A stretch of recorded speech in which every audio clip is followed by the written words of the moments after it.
ಈಗ movie story start ಆಕತಿ. Start ಆಗ್ಬೇಕು ನಮಗೆ ಮೊದಲಿಗೆ ತೋರಿಸೋದು ಏನಪ್ಪಾ ಅಂದ್ರೆ ಸುಬಾಹು ರಾಜನ ಒಂದು ಆಸ್ಥಾನವನ್ನ ತೋರಿಸ್ತಾರೆ. ಇಲ್ಲಿ ವಿದ್ಯಾಧರೆ ಅಂತ ಸುಬಾಹು ರಾಜನ ಮಗಳು ಇರ್ತಾಳು. ವಿದ್ಯಾಧರೆಯ ಸ್ವಯಂವರವನ್ನ ಅಲ್ಲಿ ಏರ್ಪಡಿಸಿರ್ತಾರೋ. ಇಲ್ಲಿ ವಿದ್ಯಾಧರೆ ಇದ್ದಕ್ಕೆ ಕೆಲವು ಸ್ವಯಂವರದಾಗ ಪಾಲ್ಗೊಳಕ್ಕೆ ಏನ್ ಕೆಲವೊಂದಿಷ್ಟು ರಾಜರು ಬಂದಿರ್ತಾರೋ ಅವರಿಗೆ ಕ್ವಶನ್ಗಳನ್ನ ಅಂದ್ರೆ ಪ್ರಶ್ನೆಗಳನ್ನ ಕೇಳ್ತಿರ್ತಾಳು. ಅದಕ್ಕೆ ಸರಿಯಾದ ಉತ್ತರವನ್ನ ಕೊಟ್ರ ಅಷ್ಟ ಈ ವಿದ್ಯಾಧರೆ ಮದುವೆ ಹಾಕಿರ್ತಾಳ ಅನ್ನೋದು ತೋರಿಸ್ತಾರ. ಈ ಒಂದು ಸ್ಪರ್ಧೆ ಒಳಗ ಯಾರು ಕೂಡ ಈ ಒಂದು ವಿದ್ಯಾಧರೆ ಹೇಳಿದ ಪ್ರಶ್ನೆಗಳಿಗೆ ಉತ್ತರ ಕೊಡುವುದಿಲ್ಲ. ಹಂಗಾಗಿ ರಾಜರು ಬರ್ತಿರ್ತಾರೋ ಉತ್ತರ ಕೊಡ್ತಿರಂಗಿಲ್ಲ ಅನ್ನೋದು ತೋರಿಸ್ತಾರೆ. ಮುಂದಿನ ಸೀನ್ದಾಗ ಏನ್ ತೋರಿಸ್ತಾರಪ್ಪ ಅಂದ್ರೆ ಆ ಒಬ್ಬ ಹಿಂಗ ಆ ಒಂದು ಸ್ವಯಂವರ ನಡೆಯುವಾಗ ಅಲ್ಲಿ ಮಂತ್ರಿಯ ಮಗ ಒಬ್ಬಿರ್ತಾನ. ಅವನು ಸಾಕಷ್ಟು ಸಾಹಿತ್ಯ ಅಥವಾ ಪಂಡಿತ್ಯವನ್ನ ಪಡೆದಿರ್ತಾನ. ಆದ್ರೆ ಈ ರೀತಿ ನನ್ನ ಮದುವೆ ಆದ್ರೆ ಹೆಂಗ ಅಂತ ಹೇಳಿ ಮೊದಲ ಮಂತ್ರಿ ಅಂದ್ರೆ ತನ್ನ ತಂದೆ ಜೊತೆ ವಿಚಾರ ಮಾಡ್ತಾನ್ರಿ ಆ ಒಬ್ಬ ಮಂತ್ರಿಯ ಮಗ. ಅವಾಗ ಆ ಮಂತ್ರಿಯು ಈ ಮಾತಿಗೆ ಫಸ್ಟ್ಕ ಸಮ್ಮತಿ ನೀಡಂಗಿಲ್ಲ. ಆಮೇಲೆ ಏನ್ ಮಾಡ್ತಾನಪ್ಪ ಅಂದ್ರೆ ಒಂದ್ ಮಾತು ರಾಜರನ್ನ ಕೇಳಿ ನೋಡ್ದನು ಅಂತ ಹೇಳಿ ಈ ಒಂದ ಮಾತನ್ನ ಕೇಳಕತ್ತೇಳಿ ರಾಜರ ತಕ್ಕ ಬರ್ತಾನ. ರಾಜರನ್ನ ನನ್ನ ಮಗನಿಗೆ ನಿಮ್ಮ ಮಗಳನ್ನ ಕೊಟ್ಟು ಮದುವೆ ಮಾಡ್ರಿ ಅಂತ ಹೇಳ್ತಾನು. ಅವಾಗ ರಾಜ ಇದ್ದವ ಒಂದ್ ಅಪಹಾಸ ಏನ್ ಮಾಡ್ತಾನಪ್ಪ ಅಂದ್ರೆ ಸೇವಕನಿಗೂ ಮತ್ತು ರಾಜನಿಗೂ ಇರುವ ವ್ಯತ್ಯಾಸ ಎಷ್ಟೈತಿ ನನಗೆ ಗೊತ್ತೈತಿ ಅಂತ ಸ್ವಲ್ಪ ಆ ಮಂತ್ರಿಗೆ ಅಪಮಾನ ಮಾಡಿದಂಗ ಮಾಡ್ತಾನ್ರಿ. ಇದಕ್ಕ ಸಿಟ್ಟಾಗಿ ಏನ್ ಮಾಡ್ತಾನಪ್ಪ ಅಂದ್ರೆ ಇನ್ ಮ್ಯಾಗ ನಿನ್ನ ಮಗಳಿಗೆ ರಾಜಕುಮಾರಿ ವಿದ್ಯಾಧರೆಗೆ ಯಾವರೇ ಒಬ್ಬ ಸಾಲಿ ಕರಿಯಲ್ದ ಅಥವಾ ಏನೋ ಪಂಡಿತ್ಯವನ್ನ ಪಡೆಯಲ್ದಂತ ಅವ್ನ ತಂದ ನಿನ್ನ ಮಗಳಿಗೆ ಮದುವೆ ಮಾಡ್ತಾನು ನೋಡ್ಕೋತಿರು ಅಂತ ಹೇಳಿ ಅಲ್ಲಿಂದ ಒಂದು ಶಪಥವನ್ನ ತಗೋತಾನ್ರಿ ಆ ಒಬ್ಬ ಮಂತ್ರಿ. ಇನ್ನು ಮುಂದಿನ ಸೀನ್ದಾಗ ಏನ್ ತೋರಿಸ್ತಾರಪ್ಪ ಅಂದ್ರೆ ಒಬ್ಬ ಕುರಿಗಾಯಿಯನ್ನು ತೋರಿಸ್ತಾರ. ಅಂದ್ರೆ ಇವನ ಹೆಸರಲ್ಲಿ ಕೊಬ್ಬರ ಪಿಳೆ ಅಂತ ಹೇಳಿ ಇರ್ತೈತಿ. ಹಂಗ ಈ ಒಬ್ಬ ವ್ಯಕ್ತಿ ಏನ್ ಮಾಡ್ತಿರ್ತಾನಪ್ಪ ಅಂದ್ರೆ ಹೀರೋನನ್ನ ಇಲ್ಲಿ ಇಂಟ್ರೊಡ್ಯೂಸ್ ಮಾಡ್ತಾರ. ಹಂಗ ಇಲ್ಲಿ ಏನ್ ಒಂದು ತೋರಿಸ್ತಾರಪ್ಪ ಅಂದ್ರೆ ಈಗ ಒಬ್ಬ ಕೊಬ್ಬರ ಪಿಳೆ ಅಂತವ ಒಂದ ಗಿಡವನ್ನ ಕಡಿದಿರ್ತಾನ. ಯಾವ ನಿಂತಿದ್ದ ಈ ಕೊಂಬೆ ಇರ್ತಿರ್ಲಿಲ್ಲ ಆ ಕೊಂಬೆನ ಈಗ ಆ ಒಬ್ಬ ಕುರುಬರ ಪಿಳೆ ಇದ್ದವ ಕಡಿದಿರ್ತಾನು. ಆ ಒಬ್ಬ ಮಂತ್ರಿ ನೋಡಿ ಅಕಸ್ಮಾತ್ ಆಗಿ ನೀ ಕಡಿಯಾಕತ್ತದಿ, ಕಡಿದ್ರ ಆ ಕೊಂಬೆ ಮುರಿತಂದ್ರೆ ನೀನು ಕೂಡ ತಳಗ್ ಬೀಳ್ತಿ ಅಂತ ಹೇಳ್ತಾನ. ಅದಕ್ಕ ಮಂತ್ರಿಗೂ ಸ್ವಲ್ಪ ತಕ್ಕವಾದ ಉತ್ತರವನ್ನ ಇಲ್ಲಿ ಕುರುಬರ ಪಿಳೆ ಇದ್ದವ ಕೊಡ್ತಾನ. ಹಿಂಗ ಆ ಒಬ್ಬ ಕುರುಬರ ಪಿಳೆ ಅಂದ ಬಳಕ ಇಲ್ಲಿ ಏನ್ ಮಾಡ್ತಾರಪ್ಪ ಅಂದ್ರೆ ಈ ಒಬ್ಬ ಮಂತ್ರಿ ಇದ್ದವ ನಿನಗ ಮದ್ವಿ ಮಾಡ್ತಾನು ನಡಿ ನನ್ ಜೋಡ ಅಂತ ಹೇಳ್ತಾನ.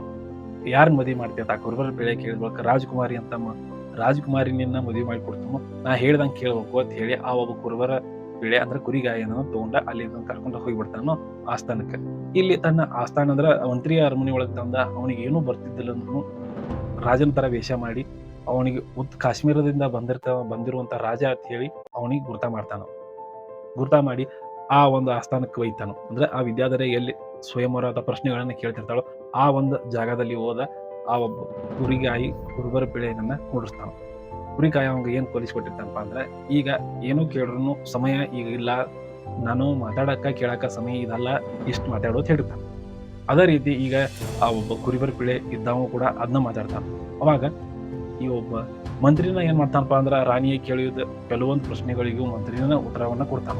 ಹಿಂಗಾಗಿ ಏನ್ ಮಾಡ್ತಾರಪ್ಪ ಅಂದ್ರೆ ರಾಜಕುಮಾರಿ ಈ ಒಬ್ಬ ಕಾಶ್ಮೀರದ ರಾಜ ಅಂತ ಏನ್ ತಿಳ್ಕೊಂಡಿರ್ತಾಳು ಕುರುಬರ ಪಿಳೆಯನ್ನ ಅವನನ್ನ ಮದುವೆ ಆಗಾಕ ಒಪ್ಕೋತಾಳು. ಹಂಗ ಇಲ್ಲಿ ಅದ ಸೀನ್ದಾಗನು ಕೂಡ ಇಲ್ಲಿ ಆ ಒಬ್ಬ ಅವನ ಜೋಡ ಮದುವೆನೂ ಆಕೈತಿ ಅಂತ ತೋರಿಸ್ತಾರ. ಹಂಗ ಮುಂದಿನ ಸೀನ್ದಾಗ ಏನ್ ತೋರಿಸ್ತಾರಪ್ಪ ಅಂದ್ರೆ ಮದುವೆ ಆಕೈತಿ. ಮದುವೆ ಆಗಿ ಆ ಒಬ್ಬ ಕುರುಬರ ಪಿಳೆ ಒಂದ ಕುಣಿದಾಗ ಮಕ್ಕೊಂಡಿರ್ತಾನು. ರಾಜಕುಮಾರಿನೂ ಬರ್ತಾಳು. ಇವ್ ಮಕ್ಕೊಂಡಿದ್ ನೋಡಿ ಅವನನ್ನ ಎಬ್ಬಿಸ್ಕಿರತಾನು. ಅವಾಗ ಆ ಒಬ್ಬ ಕುರುಬರ ಪಿಳೆಯನ್ನ ಇದ್ದಂತ ಸತ್ಯವನ್ನ ಎಲ್ಲ ಹೇಳ್ತಾನು. ನಾನು ಯಾವುದೇ ರಾಜಕುಮಾರ್ ಅಲ್ಲ, ಏನಿಲ್ಲ, ನಾನು ಕುರಿ ಕಾಯ್ಕೊಂಡಿದ್ನಿ. ಮಂತ್ರಿ ತಂದ ಈ ರೀತಿ ನನಗೆ ಮೋಸ ಮಾಡ್ಯಾನು, ನನಗೆ ಗೊತ್ತಿಲ್ಲ. ಇಷ್ಟಾದ್ರೂ ನಾನು ನಿನ್ ಚಲೋ ನೋಡ್ಕೊತನು, ಹೋಗೋನು ಕುರಿ ಕಾಯಕ್ ಹೋಗೋನು ನಡಿ ಅಂತ ಈ ರೀತಿಯಾಗಿ ಹೇಳ್ತಾನ. ಅವಾಗ ಒಬ್ಬ ಆ ರಾಜಕುಮಾರಿಗೆ ಸ್ವಲ್ಪ ದುಃಖ ಆಕೈತಿ. ದುಃಖ ಆದ್ರೂ ಅದನ್ನ ತಡ್ಕೊಂಡ ಅವನಿಗೆ ಏನೋ ಒಂದ್ ಮಾಡ್ಬೇಕು, ನನಗೆ ತಾಳಿ ಕಟ್ಟ್ಯಾನಂದ್ರೆ ಇವನ ನನ್ನ ಪತಿ ಅಂತ ಹೇಳಿ ಏನು ಅಂತ ಅಂದ್ರೆ ರಾಜಕುಮಾರಿ ಒಂದ ಕಡೆ ಕರ್ಕೊಂಡು ಹೋಗಾಳು. ಅದೆಲ್ಲಿ ಕರ್ಕೊಂಡು ಹೋಗಾಳ ಅಂದ್ರೆ ಒಂದ ಕಾಳಿಯ ಗುಡಿ ಇರ್ತೈತಿ. ಆ ಗುಡಿ ಹತ್ರ ಇವನನ್ನ ಒಂದು ಗುಪ್ತ ಮಾರ್ಗದ ಮೂಲಕ ಕರ್ಕೊಂಡು ಹೋಗಾಳು. ಅವಾಗ ರಾಜಕುಮಾರಿ ಆ ಒಬ್ಬ ಕುರುಬರ ಪಿಳಿಗೆ ಏನಿರ್ತಾವ ಅಂದ್ರೆ ನಾ ಹೇಳಿದಂಗ ನೀ ಕೇಳ್ಬೇಕು ಅಂತ ಹೇಳ್ತಾನೆ. ಒಳಗೆ ಹೋಗಿ ಗುಡಿ ಒಳಗೆ ಹೋಗಿ ಬಾಗಲವನ್ನು ಹಾಕೋ. ಆ ದೇವ್ರು ಕಾಳಿ ಬಂದ ಕೇಳ್ರ ಬಾಗಲ ತೆಗಿಯಕ್ ಹೋಗ್ಬೇಡ ಅಂತ ಹೇಳ್ತಾನು. ನನಗೆ ಏನ್ ವರ ಬೇಕಂತ ಕೇಳಿದಾಗ ವಿದ್ಯಾ ಬುದ್ಧಿ ಕೇಳು ಅವಾಗ ಕೊಡ್ತಾಳ ಅಂತ ಹೇಳ್ತಾನು. ಅದೇ ರೀತಿ ಆ ಕುರುಬರ ಪಿಳಿಯನ್ನು ಒಳಗೆ ಬಾಗಲ ಹಾಕೊಂಡು ಕೂತಾಗ ಕಾಳಿಕಾ ದೇವಿ ಅಲ್ಲಿ ಬರ್ತಾಳು. ಬಂದ ಯಾರು ಬಾಗಲ ತೆಗೀರಿ ಅಂತ ಹೇಳ್ತಾಳು. ಅವಾಗ ಆ ಒಬ್ಬ ಕುರುಬರ ಪಿಳೆಯಿಂದ ವಿದ್ಯಾ ಬುದ್ಧಿ ಕೊಟ್ರ ಅಷ್ಟ ಬಾಗಲ ತೆಗಿತ ಈ ರೀತಿ ಹೇಳ್ತಾ ಕಾಳಿಕಾ ದೇವಿನು ಅವನ ನಾಲಿಗೆ ಮೇಲೆ ಓಮತ್ ಬರದ ಅವಂಗ ಇರುವಂತ ಎಲ್ಲಾ ಪಾಂಡಿತ್ಯವನ್ನ ಧಾರೆ ಎಳೆದು ಕೊಡ್ತಾಳ್ರಿ ಆ ಒಂದ್ ಕಾಳಿಕಾ ದೇವಿ. ಇಷ್ಟ ಆದ ಬಳಿಕ ಅವನಿಗೆ ಏನೋ ಒಂದು ಸಂಚಾರ ಆಗಿ ಅಲ್ಲಿನ ಹಿಂದಿನ ಕೆಲವು ಮದುವೆ ಆಗಿದ್ದನ್ನ ಮರದ ಅಲ್ಲಿದಿಂದ ಹೋಗಿಬಿಟ್ಟಿರ್ತಾನ ಆ ಒಬ್ಬ ಕುರುಬರ ಪಿಳಿ ಅಂತವ. ಈಗ ಈ ಕಡೆ ರಾಜಕುಮಾರಿಗೆ ಎಚ್ಚರಾಗಿ ನೋಡ್ತಾಳು, ಇಲ್ಲಿ ಎಲ್ಲೂ ಕಾಣಂಗಿಲ್ಲ. ಅವಾಗ ಎಲ್ಲಿ ಹೋದ ಹುಡುಕಾಡೋ ಸಲುವಾಗಿ ಮತ್ತ ಆ ರಾಜಕುಮಾರ ಅಂದ್ರೆ ರಾಜನ ಒಂದು ತಂದೆಯ ಆಶೀರ್ವಾದವನ್ನು ಪಡೆದು ಅವ್ ಎಲ್ಲದಾನೋ ಹುಡುಕಾಡ್ಕೊಂಡು ನಾ ಹೋಗ್ಕನು ಅಂತ ಹೇಳಿ ಅಲ್ಲಿದಿಂದ ರಾಜಕುಮಾರಿನೂ ಕೂಡ ಆ ಒಬ್ಬ ಈ ತನ್ನ ಗಂಡನ ತನ್ನ ಪತಿಯನ್ನು ಹುಡುಕಾಡ್ಲಕ್ಕ ಹೋಗಿಬಿಡ್ತಾಳೆ. ಇನ್ನು ಮುಂದಿನ ಸಿಂದಾಗ ಏನ್ ತೋರಿಸ್ತಾರಪ್ಪ ಅಂದ್ರೆ ಧಾರಾನಗರವನ್ನು ತೋರಿಸ್ತಾರ. ಇಲ್ಲಿ ಈ ಧಾರಾನಗರದ ರಾಜನಾಗಿ ಭೋಜರಾಜ ತಿರ್ತಾನು. ಇಲ್ಲಿ ಇವನ ಆಸ್ಥಾನದಾಗ ಅನೇಕ ಕವಿಗಳು ಪಂಡಿತರು ಇರ್ತಾರ. ಒಂದು ಸಭಾ ನಡೆಯುವಾಗ ಇಲ್ಲಿ ಆ ಕುರುಬರ ಪೀಳಿ ಅಂದ್ರೆ ಈಗ ಹೊರ ಪಡೆದ ಒಬ್ಬ ಒಳ್ಳೆಯ ಬುದ್ಧಿವಂತ ವ್ಯಕ್ತಿ ಆಗಿರ್ತಾನ್ರಿ ಈ ಒಬ್ಬ ಕುರುಬರ ಪೀಳಿ ಅನ್ನವ. ಈಗ ಇವಂಗ ಕಾಳಿದಾಸ ಅಂತ ಹೇಳಿ ಹೆಸರಿನಿಟ್ಟ ಕರಿತಿರ್ತಾರ. ಈಗ ಈ ಒಂದು ರಾಜ್ಯಕ್ಕೆ ಬಂದ ಬಳಿಕ ಅದ ಒಂದು ಅರಮನೆಯಾಗ ಭೋಜರಾಜ ಅಂತಾನಂದ್ರ ನೀ ಎಲ್ಲೇ ಇದ್ದು ಬಿಡು ಅಂತ ಹೇಳಿ ಆ ಒಬ್ಬ ಕಾಳಿದಾಸಗೆ ಹೇಳ್ತಾನ. ಹಂಗ ಅದೇ ರೀತಿಯಾಗಿ ಅದ ಒಂದು ಅರಮನೆ ಒಳಗ ಈಗ ತನ್ನ ಇರುವಿಕೆಯನ್ನು ತೋರ್ಸಕತ್ತಾನ್ರಿ ಈ ಒಬ್ಬ ಕಾಳಿದಾಸ. ಭೋಜರಾಜ ಇದ್ದವ ಕಾಳಿದಾಸಗ ಅತಿ ಹೆಚ್ಚಿನ ಒಲವನ್ನ ತೋರಿಸ್ತಿರ್ತಾನ. ಅದ ಅಲ್ಲಿದ್ದ ಕೆಲವು ವ್ಯಕ್ತಿಗಳಿಗೆ ಆಗಿ ಬರುದಿಲ್ಲ. ಕೆಲವು ಪಂಡಿತರು ಇರ್ತಾರೋ ಅವ್ರಿಗೆ ಈ ಒಂದು ಎಲ್ಲಿಂದೋ ಬಂದ ನಾವು ಇಷ್ಟು ವರ್ಷ ಆದ್ರೂ ಇಲ್ಲೇ ಇದ್ರು ನಮಗ ಆ ಒಂದು ಸ್ಥಾನ ಸಿಕ್ಕಿಲ್ಲ. ಮೊನ್ನೆ ನಿನ್ನೆ ಬಂದಿರುವಂತ ಈ ಒಬ್ಬ ಕಾಳಿದಾಸಗ ಆ ಸ್ಥಾನ ಸಿಗಾಕತ್ತತಿ ಅಂತ ಎಲ್ಲರಿಗೂ ಕೂಡ ಕೆಲವು ಜನಕ್ಕೆ ಆಗಿ ಬರೋದಿಲ್ಲ. ಈಗ ಏನ್ ಮಾಡ್ತಾನಪ್ಪ ಅಂದ್ರೆ ಒಬ್ಬ ಮಹಾಕವಿ ರಾಕ್ಷಸ ಅಂತ ಹೇಳಿ ಒಬ್ಬ ಗುರು ಇರ್ತಾನ. ಅವನನ್ನ ಈಗ ಆ ಸ್ಥಾನ ಕರ್ಕೊಂಡ್ ಬಂದ ಈ ಒಂದು ಪ್ರಶ್ನೆಯನ್ನ ಕೇಳ್ತಾನು ಅಂತ ಹೇಳ್ತಾನು. ಹಂಗ ಕೇಳಂದ ಬಳಿಕ ಕುಂತಿ ಸುತೋಹೋ ರಾವಣ ಕುಂಭಕರ್ಣ ಅಂತೇಳಿ ಒಂದು ಪ್ರಶ್ನೆಯನ್ನ ಕೇಳ್ತಾನು. ಈ ಪ್ರಶ್ನೆಗೆ ಯಾರು ಕೂಡ ಅಲ್ಲಿ ಉತ್ತರವನ್ನ ಕೊಡಕ್ಕಾಗುದಿಲ್ಲ. ಅವಾಗ ಈ ಒಬ್ಬ ಕಾಳಿದಾಸ ಬಂದ ಆ ಒಂದು ಪ್ರಶ್ನೆಗೆ ಉತ್ತರವನ್ನ ಕೊಡ್ತಾನ. ಈ ಒಂದು ಪ್ರಶ್ನೆಯನ್ನ ಆ ಒಬ್ಬ ಶಿಷ್ಯ ಇರ್ತಾನ ಅವನಿಂದಲೇ ಉತ್ತರವನ್ನ ಕೊಡಕ್ ಹಸ್ತಾನು. ಇಲ್ಲಿಗೆ ಮಹಾಕವಿ ರಾಕ್ಷಸನು ಕೂಡ ಆ ಒಬ್ಬ ಕಾಳಿದಾಸಗ ಶಿಷ್ಯನ ರೀತಿಯಾಗಿ ಆ ಕಾಣು ಅನ್ನೋದು ತೋರಿಸ್ತಾನೆ. ಇದರಿಂದ ಮತ್ತಷ್ಟು ಆ ಕಾಳಿದಾಸನ ಒಂದು ಘನತೆಯೇ ಹೆಚ್ಚಾಕತಿ. ಮುಂದಿನ ಸಿಂದಾಗ ಏನಾಗಿರ್ತೈತಿ, ದಿನಕ್ಕೆ ಇವರ ಸ್ನೇಹ ಹೆಚ್ಚಾಕಿರ್ತೈತಿ. ಅವಾಗ ಇಲ್ಲಿ ಮತ್ತೊಂದು ಏನಾಗತ್ತಪ್ಪ ಅಂದ್ರೆ ಹಿಂಗ ಒಂದು ರಾತ್ರಿ ಹಂಗ ಭೋಜರಾಜ ಮತ್ತು ಕಾಳಿದಾಸ ಇಬ್ಬರು ಸೇರಿ ಒಂದು ಅರಮನೆ ಒಳಗ ನಿಂತಿರ್ತಾರು. ಅವಾಗ ಅಲ್ಲಿದಿಂದ ಈ ಅರಮನೆಯ ಬೀದಿಯ ಒಳಗ ಒಂದು ನೆದರಿ ಬೀಳ್ತೈತಿ. ಅಲ್ಲಿ ಒಬ್ಬಕ್ಕಿ ವೇಶ್ಯೆ ರಾತ್ರಿ ಯಾರೇ ಸಿಗ್ತಾರ ಅಂತ ಹೇಳಿ ಈ ರೀತಿಯಾಗಿ ನಡ್ಕೊಂಡು ಬರ್ತಿರ್ತಾಳು. ಅವಾಗ ಕುದುರೆ ಮೇಲೆ ಒಬ್ಬರು ಬರ್ತಾರ. ಒಬ್ಬರು ಬಂದ ರಾಜ ಏನಂತಾನೋ ಆ ಒಬ್ಬ ಪುರುಷ ಅದ ಅಂತಾನ. ಅವಾಗ ಈ ಕಾಳಿದಾಸ ಏನ್ ಹೇಳ್ತಾನಪ್ಪ ಅಂದ್ರೆ ಪುರುಷ ರೂಪದಾಗಿರುವಂತ ಒಬ್ಬ ಮಹಿಳೆ ಅದಾಳು ಅಂತ ಹೇಳ್ತಾನ. ಅಷ್ಟರೊಳಗೆ ಹಿಂಗ ಆ ವೇಷ ಇದ್ದಕ್ಕಿ ನನ್ನ ಮನಿಗ್ ಬಾ ಅಂತ ಹೇಳಿ ಆ ಒಬ್ಬ ವಿದ್ಯಾಧರೆಯನ್ನ ಕರ್ಕೊಂಡು ಹೋಗುವಾಗ ವಿದ್ಯಾಧರೆನೂ ಒಬ್ಬ ಹೆಣ್ಮಗಳ ಅನ್ನೋದ ಆ ಒಬ್ಬ ಕಲಾಧರೆ ಅನ್ನುವಂತ ವೇಷಗೆ ಗೊತ್ತಾಕತ್ರಿ. ಹಂಗ ಎದಕ್ಕೂ ಹಿಂಗ ವೇಷದಾಗ ತಿರುಗಾಡಕತ್ತದೆ ಅಂತ ಹೇಳಿ ಕಲಾಧರೆ ಇದ್ದಕ್ಕೆ ವಿದ್ಯಾಧರೆಯನ್ನು ಕೇಳ್ತಾಳು. ಅವಾಗ ವಿದ್ಯಾಧರೆ ಹೇಳ್ತಾಳು, ನಾನು ಒಬ್ಬನನ್ನು ಹುಡುಕಾಡುವ ಸಲುವಾಗಿ ಈ ರೀತಿ ಮಾರು ವೇಷದಾಗ ಬಂದನು. ಅದಕ್ಕೆ ಕಲಾಧರೆ ಇದ್ದಕ್ಕೆ ಏನ್ ಹೇಳ್ತಾಳ ಅಂದ್ರೆ ನನ್ನ ಮನೆ ಒಳಗೆ ಇರು, ಎಷ್ಟು ದಿನ ಆಕತಿ ಅಷ್ಟು ದಿನ ಇರತ್ತೇಳಿ ಅಲ್ಲಿಂದ ಕರ್ಕೊಂಡ ಆ ಒಬ್ಬ ವೇಷೆ ಮನೆಗೆ ಆ ವಿದ್ಯಾಧರೆ ಕರ್ಕೊಂಡು ಹೋಗಿಬಿಡ್ತಾಳ. ಸಂದರ್ಭ ಅಥವಾ ಈ ಸಿಚುವೇಶನ್ ಎಲ್ಲ ಕೂಡಿ ಆ ಭೋಜರಾಜ ಮತ್ತು ಈ ಕಡೆ ಕಾಳಿದಾಸ ಇಬ್ಬರು ಕೂಡ ನೋಡ್ತಿರ್ತಾರೆ. ಮುಂದಿನ ಸೀನ್ದಾಗ ಏನ್ ತೋರಿಸ್ತಾರಪ್ಪ ಅಂದ್ರೆ ರಾಜ ಬೀದಿಯೊಳಗೆ ನೋಡ್ಕೊಂಡು ಹೋಗಿರ್ತಾನ್ರಿ ಕಾಳಿದಾಸ. ಈಗ ಆ ಒಬ್ಬ ವೇಷೆ ಏನ್ ಕಾಣ್ತಾಳು, ಆ ಕಾಣಿ ಅವಳ ಬೆನ್ನ ಹತ್ತಿನ ಹೋಗ್ತಾಳು. ಯಾಕಂದ್ರೆ ಆ ಒಬ್ಬ ನೋಡಿರ್ತಾನಲ್ಲ ಆ ವಿದ್ಯಾಧರಿನ ರಾತ್ರಿ ಅವಳನ್ನ ಭೇಟಿ ಆಗೋ ಸಲುವಾಗಿನ ಈಗ ಹೋಗಿರ್ತಾಳು. ಹೋಗಿ ಕಾಳಿದಾಸ ಮನೆಗೆ ಹೋಗಿ ಆ ಕಲಾಧರೆ ಇದ್ದಕ್ಕೆ ಒಳಗೆ ಬಾ ಅಂತ ಹೇಳಿ ಕುಂಡಿಸಿ ನನಗೆ ಆ ನಿನ್ನ ರಾತ್ರಿ ಭೇಟಿಯಾಗಿದೆ ಹೆಣ್ಮಗಳು ನನಗಿದ್ರೆ ತೋರಿಸು ಅಂತ ಹೇಳ್ತಾನೆ. ಅವಾಗ ಕಲಾಧರೆ ಇದ್ದಕ್ಕೆ ಈ ವಿದ್ಯಾಧರೆ ಹೋಗಿ ಈ ರೀತಿಯಾಗಿ ನಿನ್ನ ಕೇಳಾಕತ್ತಾರು ಅಂತ ಹೇಳ್ತಾನು. ಹೆಂಗರಿ ಮಾಡಿ ನನ್ನ ಯಾಕಂದ್ರೆ ರಾಜಾರವರು ಹೆಂಗರಿ ಮಾಡಿ ಅದು ಇದನ್ನ ಪಾಡು ಮಾಡು ಅಂತ ಹೇಳ್ತಾನೆ. ಆವಾಗ ವಿದ್ಯಾಧರೆ ಇದ್ದಕ್ಕೆ ಕೈಯೊಳಗೆ ಒಂದು ಚಾಕುವನ್ನು ತಗೊಂಡ ಅವನು ಏನ್ರೆ ಅಕಸ್ಮಾತ್ ನನಗೆ ಏನಾರೇ ಹೊಡ್ಲಾಕ್ ಬಂದಂದ್ರೆ ಅವನನ್ನ ಕೊಲ್ಬೇಕು ಅವನ ಲೆಕ್ಕಲ್ಲೇ ಚಾಕು ತಗೊಂಡು ಬರ್ತಾರೋ. ಬಂದ ನೋಡಿದ್ರೊಳಗಾಗಿನ ಆ ವಿದ್ಯಾಧರಿಗೆ ಗೊತ್ತಾಕೈತ್ರಿ ಇವನ ಆ ಕುರುಬರ ಪೀಳಿ ಕುರಿಕಾಯಿ ಇವ ನನ್ನ ಗಂಡನ ಅಂತ ಹೇಳಿ ಗೊತ್ತಾಕೈತಿ. ಆದ್ರೆ ಇಲ್ಲಿ ಕಾಳಿದಾಸಗ ಆ ಹಿಂದಿಂದ ಏನೂ ನೆನಪಿರಲ್ದಕ್ಕಾಗಿ ಗೊತ್ತಾಗೋದಿಲ್ಲ. ಆದ್ರೂ ಕಾಳಿದಾಸ ಇದ್ದಾವ ಈ ವಿದ್ಯಾಧರೆ ಮ್ಯಾಗ ಮನಸ್ಸು ಮಾಡಿರ್ತಾನ. ವಿದ್ಯಾಧರಿಗೆ ಗೊತ್ತಿರ್ತತಿ ಇವ ನನ್ನ ಗಂಡ ನನ್ನ ಪತಿ ಅನ್ನೋದು. ಹಾಗಾಗಿ ಇನ್ಮ್ಯಾಗದ ಕಾಳಿದಾಸ ಎಂದವ ಸರಾಗವಾಗಿ ಈ ಒಂದು ವೇಶ್ಯ ಮನೆಗೆ ಬರಕತ್ತಾನು ತೋರಿಸ್ತಾರ. ಎದ್ರ ಸಲುವಾಗಿ ಅಂದ್ರೆ ವಿದ್ಯಾಧರೆ ಸಲುವಾಗಿ ಬರ್ತಿರ್ತಾನ ಅನ್ನೋದು ಇಲ್ಲಿ ತೋರಿಸ್ತಾರೆ. ಆ ವಿದ್ಯಾಧರಿಗೆ ಸ್ವಲ್ಪ ದುಃಖ ಆಗೈತಿ. ಏನಂದ್ರೆ ನಾನು ನನ್ನ ಪತಿ ನನ್ನ ಪರಿಚಯ ಹಿಡಿಲಿಲ್ಲ, ಕೂನ ಹಿಡಿಲಿಲ್ಲ ಅನ್ನೋದು ಸ್ವಲ್ಪ ದುಃಖ ಆಗೈತ್ರಿ ಆ ವಿದ್ಯಾಧರಿಗೆ. ಹಂಗ ಈ ಒಂದು ಸಿನಿಮಾದೊಳಗೆ ಇಲ್ಲಿ ಒಂದು ಶಾಕುಂತಲೆಯ ಕಥೆಯನ್ನ ಕೂಡ ಅಂದ್ರೆ ಕಾಳಿದಾಸನ ಬರ್ತಿದ್ದ ಅವನು ಕಾಳಿದಾಸನ ಈ ಒಂದು ನಾಟಕವನ್ನ ಹೇಳ್ತಾನೋ ಅನ್ನೋ ಒಂದು ಪ್ರಸಂಗವನ್ನ ಕಾಳಿದಾಸನ ತೋರಿಸ್ತಾನ. ಶಾಕುಂತಲೆಯ ನಾಟಕವನ್ನ ಏನ್ ಹೇಳಿರ್ತಾನೋ ಈಗ ಆ ರಾಜ ಒಬ್ಬ ಖುಷಿಯಾಗಿ ಇವನಿಗೆ ಕನಕಾಭಿಷೇಕವನ್ನ ಮಾಡತ್ ಹೇಳ್ತಾನ. ಇಲ್ಲಿ ಕನಕಾಭಿಷೇಕ ಆ ಒಬ್ಬ ಕವಿರತ್ನ ಅಂದ್ರೆ ಕಾಳಿದಾಸಗ ಆಕೈತಿ. ಯಾಕಂದ್ರೆ ಈ ಶಾಕುಂತಲೆ ಅನ್ನುವಂಥ ನಾಟಕವನ್ನ ಈಗ ತೋರಿಸಿದ್ದಕ್ಕೆ ಭೋಜರಾಜ ಇದ್ದವ ಕಾಳಿದಾಸಗ ಕನಕಾಭಿಷೇಕ ಮಾಡತ್ತ ಹೇಳಿರ್ತಾನ. ಕನಕಾಭಿಷೇಕ ಮುಗಿದ ಬಳಿಕ ಇಲ್ಲಿ ಏನಕ್ಕೈತಿ ಅಂದ್ರೆ ಭೋಜರಾಜ ಮತ್ತು ಈ ಕಾಳಿದಾಸ ಇಬ್ರು ಸೇರಿ ಹೋಗುವಾಗ ಅವಾಗ ಏನ್ ಹೇಳ್ತಾನಂದ್ರೆ ಭೋಜರಾಜ ನಿನ್ನ ಬಾಯಿಂದ ನನ್ನ ಚರ್ಮ ಶ್ಲೋಕವನ್ನ ಕೇಳಬೇಕು ಅಂತ ಆಸೆಯನ್ನ ವ್ಯಕ್ತಪಡಿಸ್ತಾನ. ಕಾಳಿದಾಸ ಏನ್ ಹೇಳ್ತಾನಂದ್ರೆ ಈ ಚರ್ಮ ಶ್ಲೋಕ ಯಾರೇ ಸತ್ ಬಳಕೆ ಹೋದಿರ್ತೈತಿ, ಈಗ ಜೀವಂತ ಇರುವಾಗ ಹೇಳ್ರ ಅವ್ರು ಸಾಯ್ತಾರು ಅಂತ ಹೇಳ್ತಾನ. ಅಲ್ಲಿಗೆ ಸ್ವಲ್ಪ ವಾಗ್ವಾದ ಈ ಇಬ್ಬರ ಮಧ್ಯೆ ನಡಿತೈತಿ. ಆದ್ರೂ ಲಾಸ್ಟಿಗೆ ಭೋಜರಾಜ ತನ್ನ ಸೋಲನ ಒಪ್ಕೊಂಡ ನಾ ಹೇಳೋದಿಲ್ಲ ಅಂತ ಹೇಳಿ ಹೇಳಿದ ಬಳಿಕ ತನ್ನ ಸೋಲನ್ನು ಭೋಜರಾಜ ಒಪ್ಕೋತಾನೆ. ಈ ಕಡೆ ಕನಕಾಭಿಷೇಕ ಆದ ಬಳಿಕ ಆಸ್ಥಾನದ ಕವಿಗಳೆಲ್ಲ ಸೇರಿ ಸ್ವಲ್ಪ ಸಿಟ್ಟಾಗಿರ್ತಾರ. ಯಾಕಂದ್ರೆ ಇಷ್ಟು ವರ್ಷ ನಾವಿದ್ರು ನಮಗ ಈ ಒಂದು ಅವಕಾಶ ಸಿಕ್ಕಿಲ್ಲ. ಈಗ ಈ ಕಾಳಿದಾಸ ನಿನ್ನೆ ಮೊನ್ನೆ ಬಂದ ಈ ಒಂದು ಅವಕಾಶ ಸಿಗತೈತಿ, ರಾಜರಿಗೂ ಬುದ್ಧಿಲ್ಲ ಅನ್ನೋ ಲೆಕ್ಕಲೆ ಒಂದ್ ಸ್ವಲ್ಪ ಮಾತಾಡಿ ಹೆಂಗಾರೆ ಮಾಡಿ ರಾಜ ಮತ್ತ ಈ ಕಾಳಿದಾಸನ ಮಧ್ಯೆ ಭಿನ್ನಾಭಿಪ್ರಾಯ ತರ್ಬೇಕಂತ ಹೇಳಿ ಈಗ ಒಂದು ಉಪಾಯವನ್ನ ಅಂದ್ರ ಇರುವಂತ ಸತ್ಯವನ್ನ ಹೇಳ್ತಾರ. ರಾಜನ ಮುಂದ ಬಂದ ಈಗ ನಿಮ್ಮ ಗೆಳೆಯ ಆದಂತ ಏನ್ ಮಾಡತ್ತಪ್ಪ ಅಂದ್ರ ವೇಶ್ಯೆಯ ಮನೆಗೆ ದಿವಸ ಹೋಗಕತ್ತ, ಅದರಿಂದ ನಿಮ್ಗ ತೊಂದರೆ ಅಂದ್ರ ಅಪಮಾನ ಆಕತಿ, ಯಾಕಂದ್ರೆ ನೀವು ರಾಜರು ಈ ರೀತಿ ಮಾಡೋದು ಸರಿಯಲ್ಲ ಅಂತ ಹೇಳಿ ಈ ಒಂದು ವಿಚಾರವನ್ನ ಈಗ ರಾಜನ ಮುಂದೆ ಹೇಳ್ತಾರ. ಅದಕ್ಕೆ ರಾಜನು ಕೂಡ ಅವರ ಒಂದು ಮಾತಿಗೆ ತಲೆದೂಗಿ ಕಾಳಿದಾಸನನ್ನ ಕರ್ಕೊಂಡು ಬರೋಗಂತ ಹೇಳಿ ಸೇವಕರನ್ನ ಕಳಿಸ್ತಾರ. ಹೋಗಿ ಸೇವಕರು ಆ ರತ್ನಕಲೆ ವೇಶ್ಯೆ ಮನೆಗೆ ಹೋಗಿ ಆ ಒಬ್ಬ ಕಾಳಿದಾಸನನ್ನ ಕರ್ಕೊಂಡು ಬರ್ತಾರ. ಬಂದ ರಾಜನಿಗೂ ಮತ್ತ ಕಾಳಿದಾಸನಿಗೂ ಇಲ್ಲಿ ವಾಗ್ವಾದ ನಡೀತೈತಿ. ನಡೆದಾಗ ಇನ್ ಮ್ಯಾಗ ನೀ ಈ ರೀತಿ ಮಾತಾಡಕತ್ತಂದ್ರ ನಿನ್ನ ಸ್ನೇಹ ನನಗೆ ಕೊಳಿಮಿಲ್ಲ, ಅದ್ರ ಸಲುವಾಗಿ ನನ್ನ ಆಸ್ಥಾನವನ್ನ ನಮ್ಮ ರಾಜ್ಯವನ್ನ ಬಿಟ್ಟು ಇಲ್ಲಿಂದ ಹೋಗಿ ಬಿಡು ಅಂತ ಹೇಳಿ ಆ ಒಬ್ಬ ಕಾಳಿದಾಸಿಗೆ ಭೋಜರಾಜ ಹೇಳ್ತಾನ. ಎಷ್ಟೋ ಪರಿಪರಿಯಾಗಿ ಬೀಳಾಕ ನೋಡ್ತಾನ್ರಿ ಕಾಳಿದಾಸ, ಆದ್ರೂ ಕಲ್ಲು ಮನಸ್ಸು ಮಾಡ್ಕೊಂಡಿದ್ದ ಭೋಜರಾಜ ಅವನನ್ನ ಹೋಗಿ ಬಿಡೋದು ತಾನು. ಅಲ್ಲಿದಿಂದ ಆ ಒಬ್ಬ ಕಾಳಿದಾಸ ಇದ್ದವ ಹೋಗಿ ಬಿಡ್ತಾನ್ರಿ ರಾಜ್ಯವನ್ನ ಬಿಟ್ಟ ಅಂತ ಹೇಳಿ ತೋರ್ಸಾಕ.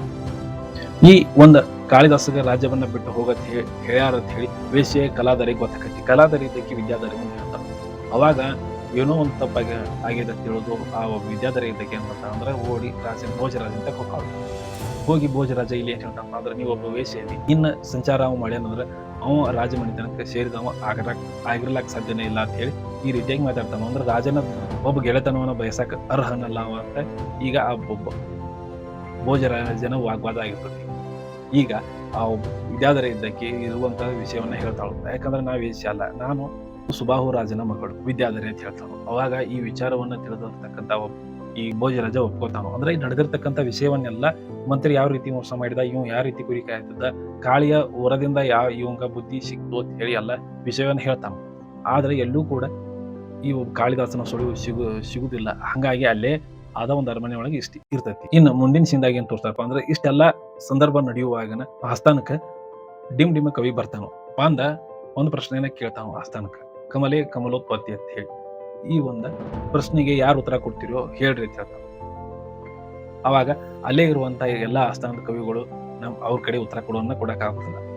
ಈಗ ರಾಜ ಒಂದು ಡಂಗುರ ಏನ್ ಸಾರ್ತಾನಪ್ಪ ಅಂದ್ರೆ ಈ ಒಂದು ಯಾರಿಗೆ ಅಂದ್ರೆ ಈ ಒಂದು ಪ್ರಶ್ನೆಯನ್ನ ಯಾರು ಬಿಡಿಸ್ತಿರೋ ಅವರು ನನ್ನ ಅರ್ಧ ರಾಜ್ಯವನ್ನ ನಿಮಗೆ ಕೊಡ್ತಾನೆ ಅಂತ ಹೇಳಿ ಡಂಗುರ ಸಾರ್ತಾನ. ಈ ಒಂದು ಡಂಗುರ ಇದ್ದಿದ್ದು ಸಹಿತ ಹೋಗಿ ಆ ವೇಷೆ ಇದ್ದ ಕಲಾದರಿ ಇದ್ದಕ್ಕೆ ಆ ಒಂದು ಏನೋ ಇರ್ಬೇಕಂತ ಹೇಳಿ ನೋಡಕ್ ತಗೊಂಡ್ ಬರ್ತಾಳ್ರಿ ಆ ಒಂದು ಪ್ರಶ್ನೆಯನ್ನ. ಹಿಂಗ ಪ್ರಶ್ನೆಯನ್ನ ನೋಡ್ಕೋದ್ ಕೊಟ್ಟಾಗ ಸಡನ್ ಆಗಿ ಅಲ್ಲಿ ಬರುವಂತವನ್ ಯಾರಪ್ಪ ಅಂದ್ರೆ ಕಾಳಿದಾಸ ಈ ಮನೆಗೆ ಬಂದ್ ಬಳಕ ಏನ್ ಕೇಳ್ತಾನೋ, ಇಲ್ಲಿ ವಿದ್ಯಾಧರೆ ಎಲ್ಲಿದಾಳೋ ಅಂತ ಕೇಳ್ತಾನೋ. ಅವಾಗ ವಿದ್ಯಾಧರೆ ಏನಾತೇನೋ ಆಕಿ ಒಟ್ಟು ಇಲ್ಲಿದ್ದು ಓಡ್ ಹೇಳೋ ಅಂತ ಕೇಳ್ತಾನ. ಏನೋ ಒಂದು ಅನ್ಕೋತ ಹುಚ್ಚಿತರ ಆಗಿ ಇಲ್ಲಿದ್ದ ಮನಿ ಬಿಟ್ಟ ಓಡಿ ಹೇಳೋದು ನನ್ಗೆ ಗೊತ್ತಿಲ್ಲ. ಇನ್ನು ಕಾಳಿದಾಸ ಅಲ್ಲಿಂದ ಹೋಗುವಾಗ ಆ ಕಲಾದರ ಇದ್ದಕ್ಕೆ ಏನ್ ಮಾಡ್ತಾಳಪ್ಪ ಅಂದ್ರೆ ಈ ಒಂದು ಪ್ರಶ್ನೆಗೆ ಉತ್ತರ ಕೊಡತ್ ಹೇಳ್ತಾಳು. ಅವಾಗ ಕಾಳಿದಾಸ ಇವಂಗ ಯಾವುದೇ ರೀತಿಯಾಗಿ ಕಠಿಣವಾದ ಈ ಪ್ರಶ್ನೆ ಆಗಿರಂಗ ಸರಾಗವಾಗಿ ಉತ್ತರವನ್ನ ಕೊಡ್ತಾನು. ಸರಾಗವಾಗಿ ಉತ್ತರವನ್ನ ಕೊಟ್ಟ ಬಳಕ ಇನ್ನು ಸ್ವಲ್ಪ ಹಾಲ್ರಿ ತಂದು ಕೊಡ್ತಾನು ಕುಡಿಯಾಕತ್ರಿ ಅಂತ ಹೇಳಿ ಒಳಗೆ ಹೋಗ್ತಾಳು. ಅವಾಗ ಅರ್ಧ ರಾಜ್ಯದ ಆಸೆ ಸಲುವಾಗಿ ಏನ್ ಮಾಡ್ತಾಳಪ್ಪ ಅಂದ್ರೆ ನನಗಷ್ಟೇ ಈ ಅರ್ಧ ರಾಜ್ಯ ಸಿಗ್ಬೇಕಂತ ಹೇಳಿ ಆ ಒಂದು ಹಾಲೊಳಗೆ ಸ್ವಲ್ಪ ವಿಷವನ್ನ ಬೇಯಿಸಿ ಕಾಳಿದಾಸ ಕೊಡ್ತಾಳು. ಕಾಳಿದಾಸ ಅದನ್ನು ಕುಡ್ದ ಅಲ್ಲೇ ಒಂದು ಮರಣ ಒಪ್ಪುವ ರೀತಿಯಾಗಿ ಅಂದ್ರೆ ಸಾಯ್ತಾನು ಅನ್ನುವಂಗ ಸ್ವಲ್ಪ ತೋರಿಸ್ತಾರ. ಮುಂದಿನ ಸಿಂದಾಗ ಮತ್ತೆ ಏನ್ ತೋರಿಸ್ತಾರಪ್ಪ ಅಂದ್ರೆ ಇನ್ನ ಆ ಒಂದು ಉತ್ತರವನ್ನ ತಗೊಂಡ ರಾಜ್ಯ ಮನೆತನಕ್ಕೆ ಬರ್ತಾಳು, ಅರಮನೆಗೆ ಬರ್ತಾಳು. ಅರಮನೆ ಒಳಗೆ ಬಂದ ಈ ಉತ್ತರವನ್ನ ತೋರಿಸ್ತಾಳು. ತೋರಿಸಿ ಎಲ್ಲರೂ ಈ ಒಂದು ಉತ್ತರಕ್ಕೆ ಒಪ್ಕೊತಾರ. ಒಪ್ಪಿಕೊಂಡ ಅಷ್ಟರೊಳಗನ ಆ ಒಬ್ಬ ಡಿಮ್ ಕವಿನೂ ಸಹಿತ ಅಲ್ಲಿ ಬರ್ತಾನ. ಬಂದ ಪ್ರಶ್ನೆಯನ್ನ ಕೇಳ್ತಾನ. ಅವಾಗ ಈ ಒಂದು ಉತ್ತರವನ್ನ ಹೇಳ್ತಾನ.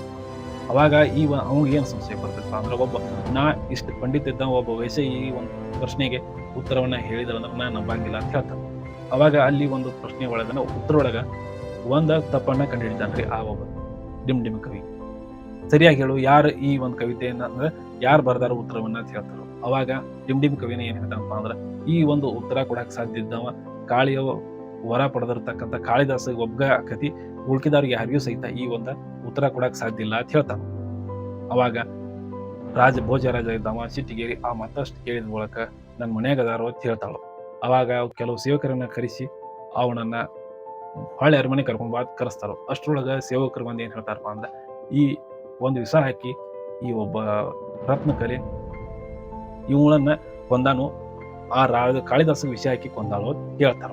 ಇಲ್ಲಿ ಎಲ್ಲರಿಗೂ ಕೂಡ ದುಃಖ ಆಗಕತ್ತೈತ್ರಿ. ಮುಂದಿನ ಸಿಂದಾಗ ಏನ್ ತೋರ್ಸಾರಪ್ಪ ಅಂದ್ರ ಭೋಜರಾಜ ಇದ್ದವ ಕಾಳಿಯ ಮೂರ್ತಿ ಮುಂದ ಆ ಕೂತ ಆ ಒಬ್ಬ ನನ್ನ ಆಯುಸ್ಸು ಈ ಒಬ್ಬ ಕಾಳಿದಾಸ ಸಿಗಲಿ ಅಂತ ಹೇಳಿ ಬೇಡ್ಕೊತಾನ. ಬೇಡ್ಕೊಂಡ್ ಬಳಕ ಈ ಕಡೆ ಈ ಒಬ್ಬ ಕಾಳಿದಾಸನು ಎಚ್ಚರಾಗಿ ಕುಡಿರ್ತಾನ. ಎಚ್ಚರ ಆದ ಬಳಕ ಭೋಜರಾಜ ಮತ್ತೆ ಕೆಲವು ಜನರು ಸೇರಿ ಸ್ವಲ್ಪ ಮರಿಯಾಗಿ ನಿಂದಿರ್ತಾರ. ನಿಂತ ಇಲ್ಲಿ ಒಂದು ಅಶರೀರವಾಣಿ ಏನ್ ಕೇಳ್ಸಪ್ಪ ಅಂದ್ರ ಈ ಒಂದು ಚರ್ಮ ಶ್ಲೋಕವನ್ನ ಹೇಳು ಭೋಜರಾಜರು ಕೇಳಕತ್ತಾರೋ ಈ ರೇಖಲೆ ಹೇಳ್ತಾರೋ. ಅಂದ್ರೆ ಈ ಒಂದು ಮಾತನ್ನ ಭೋಜರಾಜ ಸುತ್ತ ಹೇಳ್ತಿರ್ತಾರ. ಅವಾಗ ಕಾಳಿದಾಸ ಇನ್ ಭೋಜರಾಜ ಇಲ್ಲ ಅಂತ ಹೇಳಿದ ಆ ಚರ್ಮ ಶ್ಲೋಕವನ್ನು ಹೇಳ್ತಾರೋ ಅಲ್ಲಿಗೆ ಕುಸಿದ ಅಥವಾ ಪ್ರಾಣ ಹೋಗಿ ರಾಜ ಬೀಳ್ತಾನ. ಈ ಕಾಳಿದಾಸ ಏನ್ ಮಾಡ್ತಾನಂದ್ರ ಮತ್ತೆ ಈ ರೀತಿಯಾಗಿ ಕಡಿಕು ನನ್ನ ಬಾಯಿಲೆ ಚರ್ಮ ಶ್ಲೋಕವನ್ನು ಹೇಳಿಸ್ಬಿಟ್ಟಿ ಅಂತ ಹೇಳಿ ಮತ್ತ ಅರ್ಧ ಒಂದು ತನ್ನ ಆಯಸ್ಸನ್ನ ಮತ್ತ ಆ ಒಬ್ಬ ರಾಜನಿಗೆ ಪಾಠ ಬಳಕ ರಾಜನು ಕೂಡ ಇಲ್ಲಿ ಜೀವಂತ ಅನ್ನೋದು ತೋರಿಸ್ತಾರ. ಹಂಗ ಇಲ್ಲಿ ಎಲ್ಲರೂ ಖುಷಿ ಆಕಾರು. ಇನ್ನ ಆ ಒಬ್ಬ ಕಲಾದರೆಗೆ ಏನ್ ಶಿಕ್ಷೆ ಕೊಡ್ಬೇಕು ಅನ್ನೋದ್ರೊಳಗನು ಇಲ್ಲಿ ಯಾವುದೇ ರೀತಿ ಶಿಕ್ಷೆ ಕೊಡಬೇಡ ಅಂತ ಹೇಳಿ ಮತ್ತೆ ಕಾಳಿದಾಸ ಹೇಳ್ತಾನ. ಅಷ್ಟರೊಳಗ ಈ ಒಂದು ವಿದ್ಯಾಧರಿನ ತಂದ ನಿಂದಿಸ್ತಾನ ಭೋಜರಾಜ. ಅವಾಗ ಸ್ವಲ್ಪ ಹಿಂದೆ ವಿಚಾರವನ್ನ ತಿಳ್ಕೊ ಅಂತ ಹೇಳ್ತಾನ. ಇವಳು ನೀನ್ ಹೆಂಡತಿನದಾಳು ಹಿಂದಿನ ವಿಚಾರ ಸ್ವಲ್ಪ ತಿಳ್ಕೊ ಅಂದ ಮೂಲಕ ಈಗ ಸ್ವಲ್ಪ ವಿಚಾರವನ್ನ ಏನ್ ಮಾಡ್ತಾನಪ್ಪ ಅಂದ್ರೆ ಈ ಕಾಳಿದಾಸ ಸ್ವಲ್ಪ ವಿಚಾರ ಮಾಡಕ್ ನೋಡ್ಲಿಕ್ಕಾಗಿ ಹಿಂದಿನ ವಿಚಾರ ಎಲ್ಲ ನಡೆದಿದ್ದ ವೃತ್ತಾಂತವೆಲ್ಲ ನೆನಪರ್ತದೆ. ಅವಾಗ ವಿದ್ಯಾಧರೆ ಅಂತ ಹೇಳಿ ಕಾಳಿದಾಸಕ್ಕೆ ಗೊತ್ತಾಗತ್ತೆ. ಇಲ್ಲಿಗೆ ಎಲ್ಲರೂ ಸಹಿತ ಅಂದ್ರೆ ಇನ್ನೊಂದು ಮದುವೆ ಆದಂಗಾಗಿ ಎಲ್ಲರೂ ಕೂಡಿ ಒಟ್ಟಾಕಾರವನ್ನು ತೋರಿಸ್ತಾರೆ. ಇಲ್ಲಿಗೆ ಮೂವಿ ಮುಗಿತೈತಿ. ನೋಡ್ರಲ್ಲ ಹೆಂಗ ಅನಿಸ್ತು ಮೂವಿ. ಈ ಮೂವಿ ಇಷ್ಟ ಆತಂದ್ರೆ ಕಿರಣ್ ಕಂಡ ಸ್ಟೋರಿ ಯೂಟ್ಯೂಬ್ ಚಾನಲ್ನ ಸಬ್ಸ್ಕ್ರೈಬ್ ಮಾಡ್ಕೊರಿ. ಹಂಗೆ ಫೇಸ್ಬುಕ್ದಾಗೂ ಫಾಲೋ ಮಾಡ್ರಿ. ಎರಡೂ ಕಡೆ ಲೈಕ್ನು ಮಾಡ್ರಿ. ಇಷ್ಟ ಆಗಿತ್ತು ಕಮೆಂಟು ಹಾಕ್ರಿ ಅಂತ ಹೇಳ್ಕೊತ ಮತ್ತೆ ಮುಂದಿನ ರವಿವಾರ ಮತ್ತೊಂದು ಮೂವಿ ಜೊತೆಗೆ ಹಾಜರಿರ್ತಾನೋ. ಅಲ್ಲಿವರೆಗೂ ಎಲ್ಲರಿಗೂ ನಮಸ್ಕಾರ ರೀ.